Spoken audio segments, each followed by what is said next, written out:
space bar on the agenda. So I have a hard copy. Item 2 on our agenda is a public hearing. This public hearing is regarding the Spence property.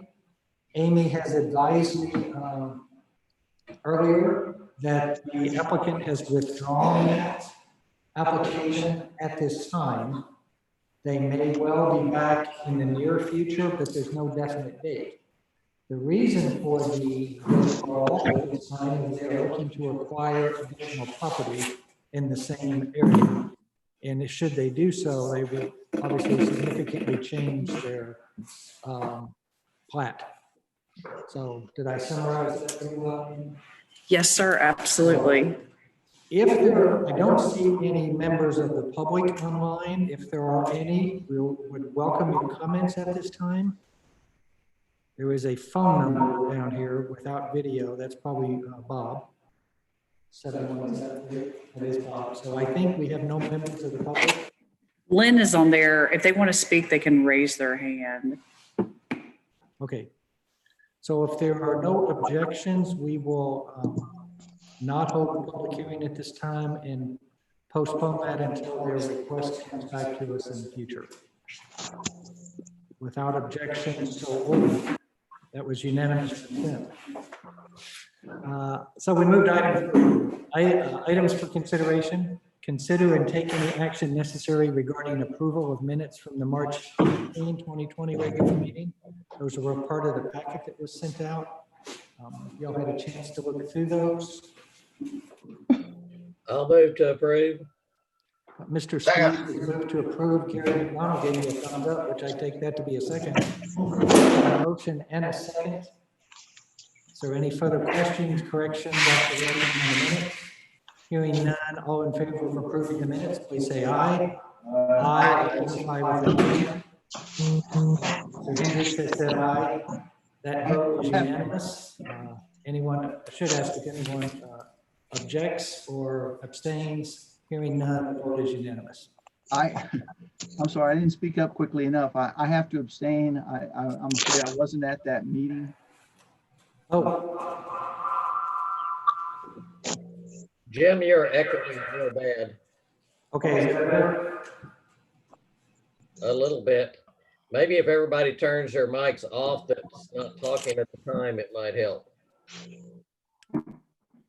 Yeah, I think one of the problems is we are in close proximity, so whoever's speaking is coming through my computer on the output side and Amy's and being picked up by our microphones, but yeah, the mute would help.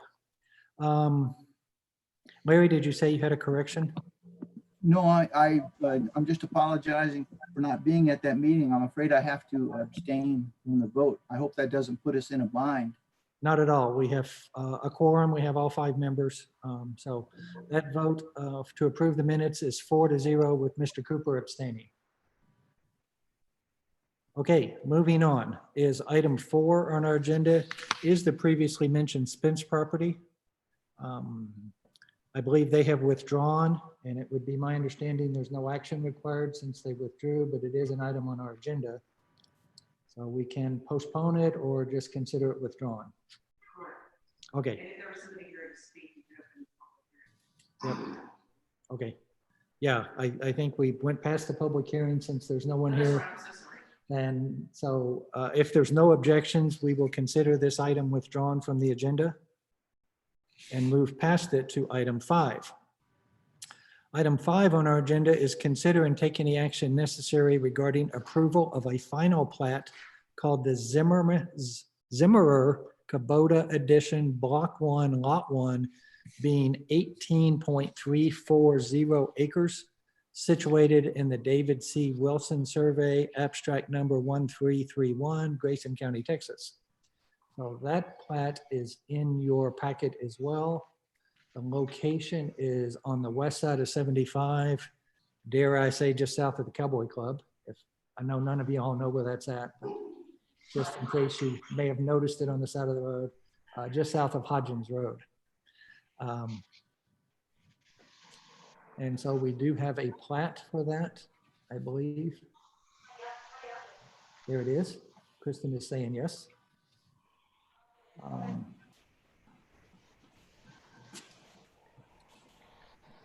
This is in the ETJ? Yes. Okay. Yes, this is in the ETJ. You can see that the lot, or in your packet, you can see that the lot extends just a little bit past that existing parcel. And it is in the ETJ. It's roughly 18.3 acres. The Kubota people are coming in to develop a sales office here. We met with them before they came in. They were interested in this property. They weren't necessarily, this is the land they found because we asked them kind of why you weren't going in the city limits, but they'd already purchased the property. So yes, they're going to put their Tractor Corporation retail dealership here. That's really about it. They're in the ETJ, so they will have to meet our subdivision ordinance standards as far as the concreting and everything, but they will get their permits through the county since they're in the ETJ. And they meet all our regulations as far as plating. So that is a concrete street we see coming in there? Yes. Yes, I think they're going to have some non-concrete display area, but not the road, not where the people will be driving and parking and everything. We don't have any elevations of what type of building they're putting there, correct? I think it's going to be a metal building, I'm pretty sure.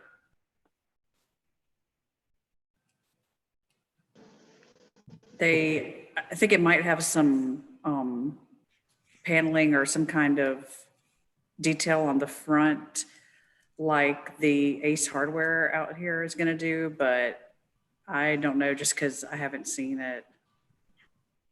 And our thoroughfare plan does not, the ETJ, we can't use our 75 thoroughfare plan for it, can we? Correct. We can't make any requirements for their building out in the ETJ. Do we know if the Sherman location is shutting down? It's on the south side of Sherman. From what I remember, they are shutting down that location and moving it to this location, yes.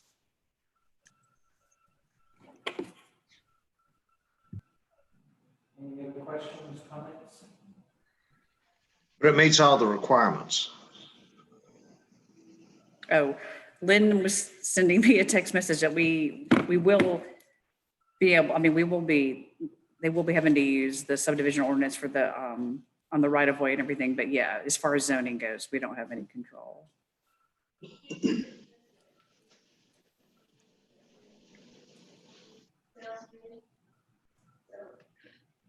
Kristen? Well, go with it then.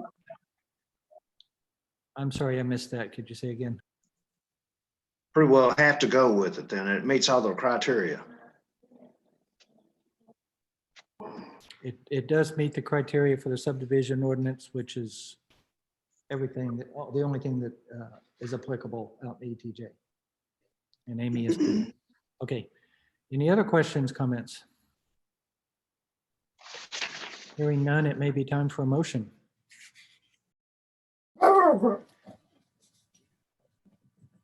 Motion we approve. Got a motion to approve. That was Gary, correct? I'll second. And Larry Cooper has seconded the motion. Is there any further discussion on the motion to approve the final plat for Zimmerer Kubota Edition, Block 1, Lot 1? Hearing none, it's time to vote on the motion. All in favor, please say aye or signify by raising a hand. Aye. That vote is unanimous. Thanks for the discussion. We will move to item 6 on the agenda. Consider and take any action necessary regarding approval of a preliminary plat for Mantua Point Phase 2 being 69.18 acres out of the David Arnspiger Survey Abstract Number 1526 in the city of Van Alstyne, Grayson County, Texas. So this plat was also in your packet. It is, as you may recall, the third of 3 phases we've seen, but they're calling it phase 2 for Mantua Point. I'm going to go on mute and let Amy describe this to us. All right, so this one's a little over 69 acres. It is all within, it's just barely all within Grayson County, but it is all within Grayson County. It is roughly, well, not roughly, 180 residential lots and 17 open space lots. And the breakdown of the lots are for the 150, the lots are 155 single family detached lots, which are 62.5 by 125. And I think the original agenda packet I sent out just said 2.5 times 125. So I'm sorry about that. So it's 62.5 times 125. And then there are 20 and also 55 by 125. So 55s and 62.5s. And then 25 garden homes, which are 45 by 125. So once again, the proposed final plat meets all of our requirements. I know that they were kind of going out of order. So now we've seen 1, 2, and 3 phases. They're still, I mean, they're still going ahead, like preparing even for the next phase. And so we're still moving ahead with it, but if, really that's it. If you have any questions, I can try to answer them for you though. Thanks, Amy. Does anyone have any questions, comments, concerns on the preliminary plat? I've got a couple of observations. One is my understanding is that this 2 is going to happen at the same time 3 is happening because they're different size. The first one's the majority patio homes, or 3 is, and 2 is majority 7,000 square foot lots. For the project as a whole, 1 through 3 so far, they're averaging a little over 6 units per acre, which to me seems rather tight, but there's nothing in place that, as long as it comes out where they said they'd be at the end, they can cram all of them in at the first of the project and say that they're going to do the big stuff at the end. Is that fair, Amy? Yes, I know I sent you the updated table today, Dr. Spees, because they had just sent it to me and asked about it. So I'll make sure that everybody gets a copy of it. So it's got more information than that table on the plat that on the plat that's in the packet right now. The information on that plat's not incorrect. I just have a more complete table that I'll pass on to all of y'all regarding density.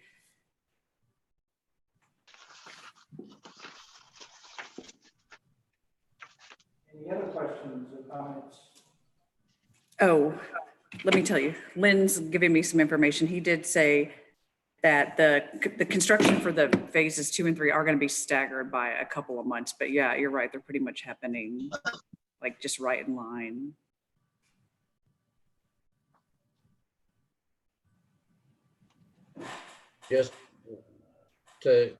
I'm going to stay on every time they're presenting and bring up my concern every time about how dense the projects are. And I might be happier once I see some houses on there, but it just seems like those houses are going to be stacked right on top of each other.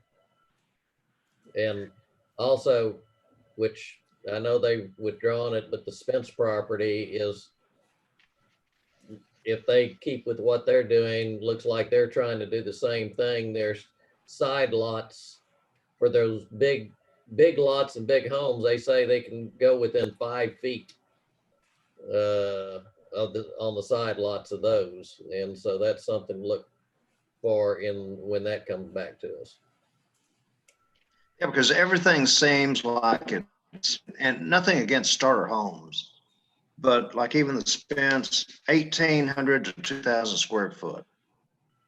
I'd like to see something eventually where it's 25 to 30 square foot, just some, quote unquote quality type larger houses. I don't know if that's where that's gonna come from or how we can kind of dictate that. Yeah, Gary and John, it's a good point. When that Spence property was first switched to the city, it was going to be anything but trailer homes on the very high end homes that are part of. Your echo is really bad. And we really I don't. think as far as the plat that we're looking at right now, I mean, I know they do have the minimums. Of course, most people will build above that to be more economical, but there will be some people who build the smaller houses. But just in my experience, more people build either the very large one-story, as large as they can, one-story houses, or they'll build the two-story houses. I don't usually see a lot of the smaller ones built, but that doesn't mean it can't happen. I think it's definitely a lesson learned on the Mantua development. And I think in the future, we need to be sure that the density is phased in over time and we don't allow them to build all the small stuff up front and then wait 5, 10 years until they meet their commitment for overall density. Yeah, because that may never happen.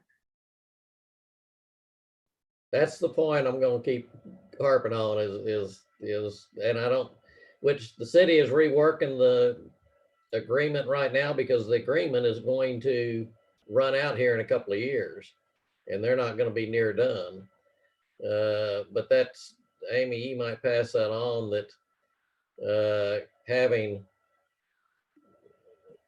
a proportion that has to be the bigger stuff as they go, where we're not seeing an average of 6 lots per acre.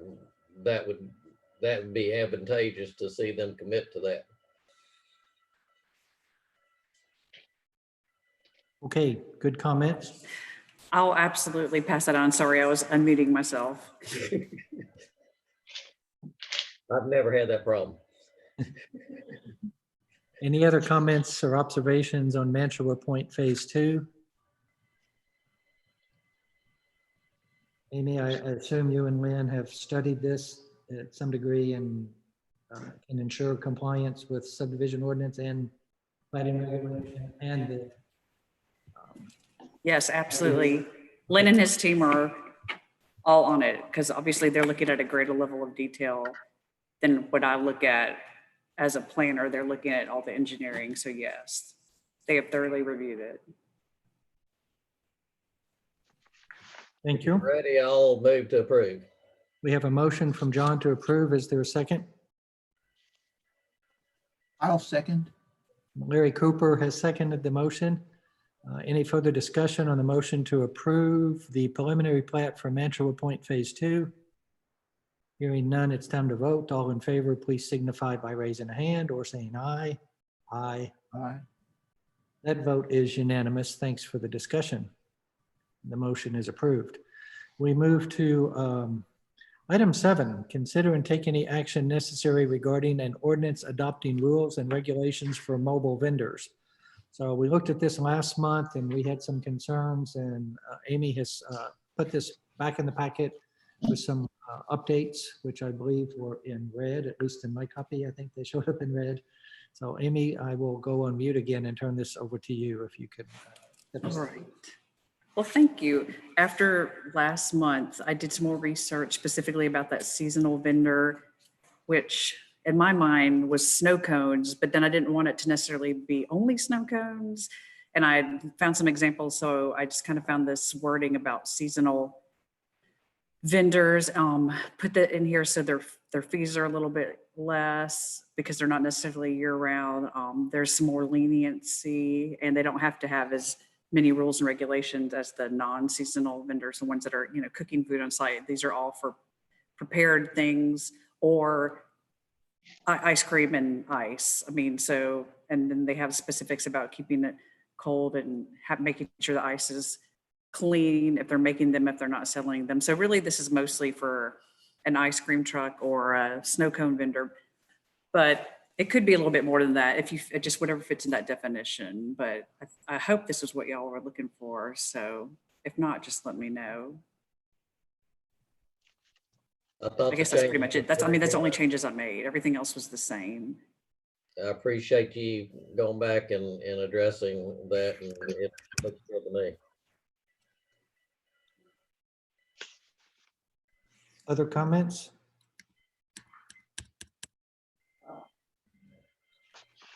Yeah, I read through it and would concur. I think this handles the primary concern we had.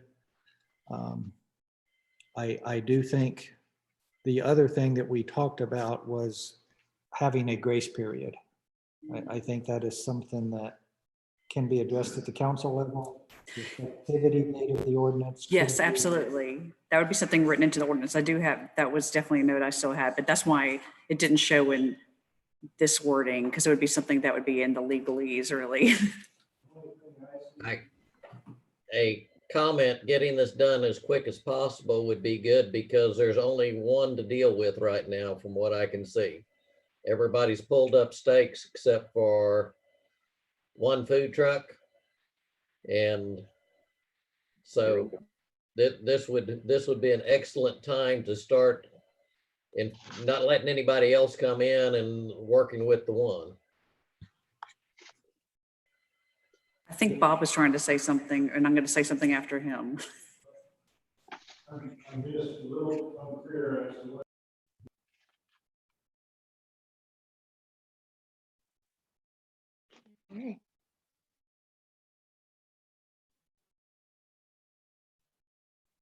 We're not hearing Bob. Can you come on over here, speak into my computer? Well, it's just it's a legal deal, I think, and that's that if I get a seasonal vendor permit, I'd rather get a seasonal vendor permit for $150 than whatever the other permit is, $250. What's the difference? Well, at the seasonal vendor, you are only allowed to have, seasonal vendor, mobile vendor providing food with public with no less than 14 days or more than 6 months, not associated with a special event. Yeah, I mean, I understand what you're saying. I would have to look through I it. don't know if you have to tighten that up in here or not. Sure. If you don't, well, Well, the definition says seasonal vendor no more than 6 months. So, yeah, I mean, the food truck could in theory come and go. And True. call itself a seasonal vendor, but they could only do 6 months. I would assume that 6 months in any 12-month period.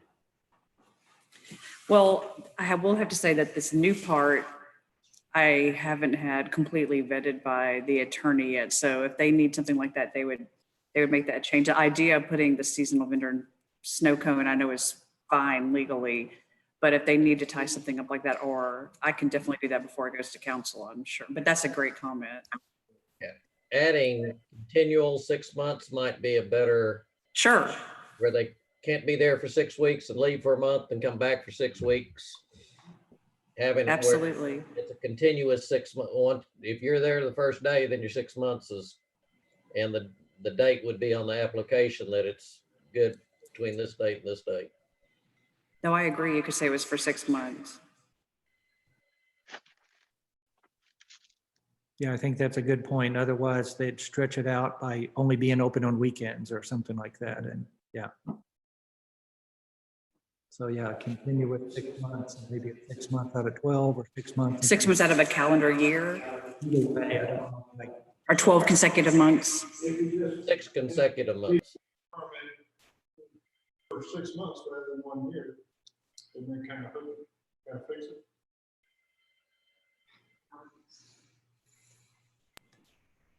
I would think so. Okay, any other comments or observations?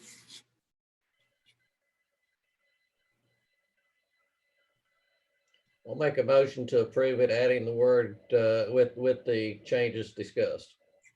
Got a motion to approve with the changes, those being the seasonal vendor should be 6 months continuous.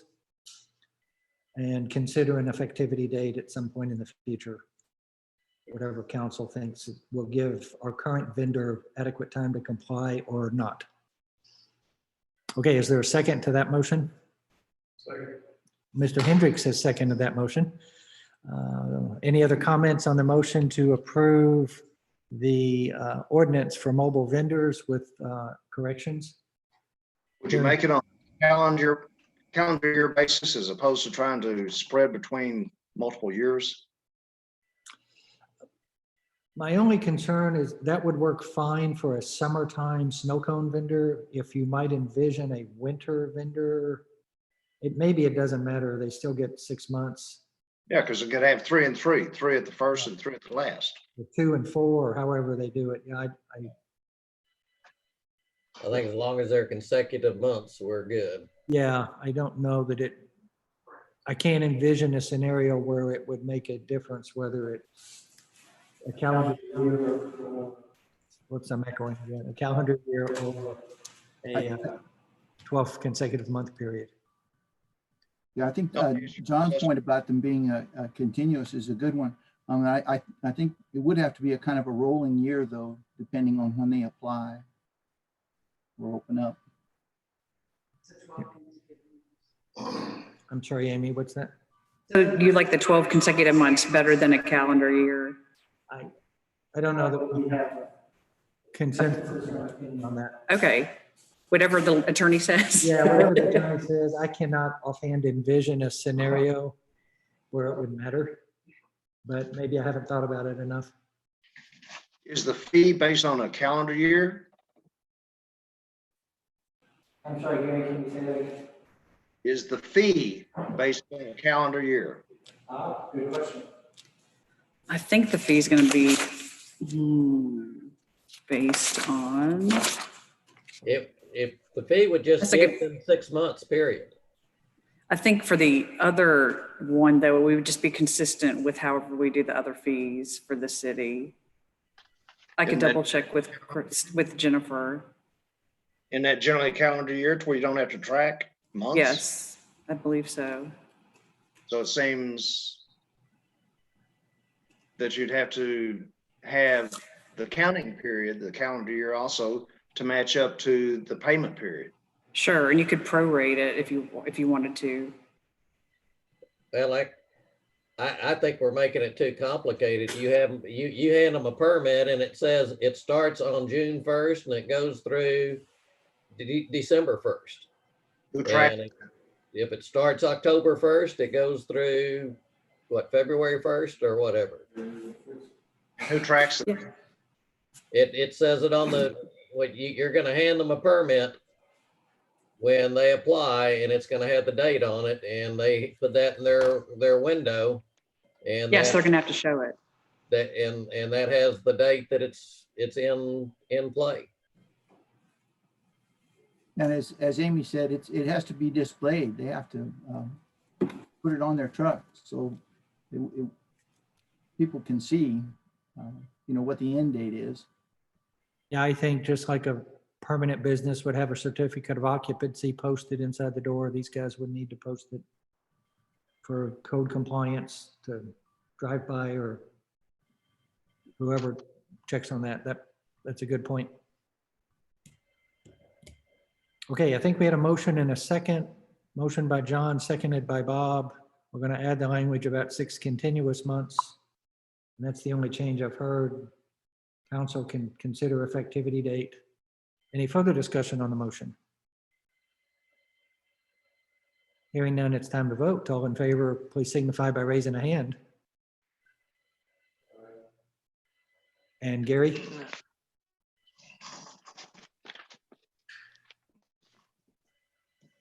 You see me? Frozen. I saw everyone except Gary. Gary, I'm Gary's waving. in favor as well. Okay, so that vote is unanimous as well. Thank you all for the discussion. That was item 7 on our agenda. We're moving to item 8, which is our staff report, and I will go on mute again. All right. So I know when we met about a month ago, the social distancing and everything was a little new, but in the meantime, we've kind of changed some things. Kristen and I are having some official hours on Friday. They might vary some, but Kristen's letting all the people that she gives permits to, that people have pending permits. She's giving them the information so they know. And if we've also been available, we have our phones, and we have our laptops, and we are letting people, either we're doing Zoom meetings or teleconferences, and people can come in.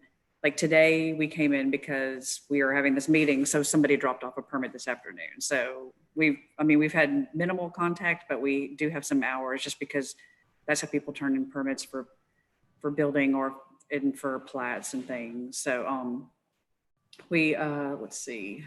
I've still been having people calling and asking questions about projects and permits, so it hasn't slowed down a whole bunch. I've been helping a little bit with our team, which is really Judy with libraries, and Ryan, fire chief, have been overseeing, trying to find some over the COVID-19 and making sure that we're doing what we need to do on that, keeping up with everything, and then finding ways to get reimbursed for some of the stuff we've been purchasing. Fortunately, we haven't purchased a ton of stuff like some cities have had to. Some of the things we're getting to, we'll be able to use for other things in the future, or so that's been beneficial. Kristen and I are still working our normal schedules, but just mostly from home. As far as developments, I know tonight we had the Spence zoning. Last night, the annexation, like the call to publish for the annexation was last night. They withdrew that too, obviously. They wanted to maybe table the zoning, but then I spoke with them, since annexation has to follow such a strict schedule with the state's requirements.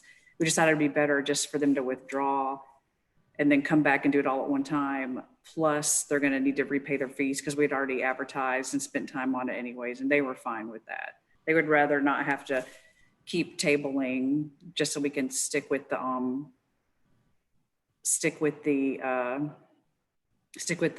correct schedule, so we don't want to mess anything up with that.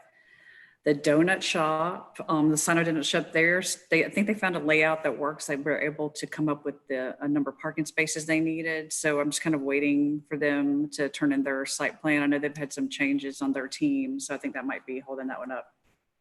Kubota, like we talked about tonight, I know they're anxious to get started. So I think as soon as they get their plat finished, they're running for it, because they're already asking for address and all kinds of stuff. Sorry, Lynn's texting me. Let's see. Mantua Point Phase 3 final plat and plans are going to be submitted on Monday. That's 144 lots. I know they just paid their fees. We did get that. They're starting the subgrade prep for the paving out there for what's going on right now. The Thompson started sewer this week. The Brooks Apartments has started building their utilities. The municipal building, I know we had talked the last time we were having that meeting, and then it got postponed. So next Wednesday, staff is having a Zoom meeting with them to detail the progress they've made and give us an opportunity to review the concept and costs. So soon we should have some more information on that for you. And then I wanted to say, last night, council approved that final plat for Georgetown Heights Edition, and we're still going to work with them about the sidewalk and everything. That didn't come up last night, but because that's something that'll be on the construction side. So Lynn and I will work with them on that. And then they approved the sign code, and we made all the changes he suggested. The only thing we did take out, though, is the attorney looked at it and he wanted me to take out the specific information about the US and Texas flag, just because he said that was content based and he doesn't want that to come back and bite us. But our definition of flag did include state and countries. And so, but we didn't, the increase in size was fine. When it came to the pole signs or taking off the word flag, it wasn't flagpole, it was light pole, wasn't it? Yes. So those changes went through, and they liked what they saw, and they appreciated y'all's input, and that's really about it. I know that in the near future, maybe the next meeting, we'll want to talk about some things that y'all want us to work on in the future. I know we've mentioned it before, and I still have my list, But something that had come up recently, I think it was from an EDC meeting, Lane had asked me to go ahead and start on working for an architectural overlay for downtown. So not like a whole zoning rehab. I mean, I know we have right here on the wall next to me is the downtown vision. It would still be going with the downtown vision, but it would really just be architectural overlay. So maybe keeping with a more historical color palette, windows, doors, openings, signage. I mean, it would just be very aesthetic based.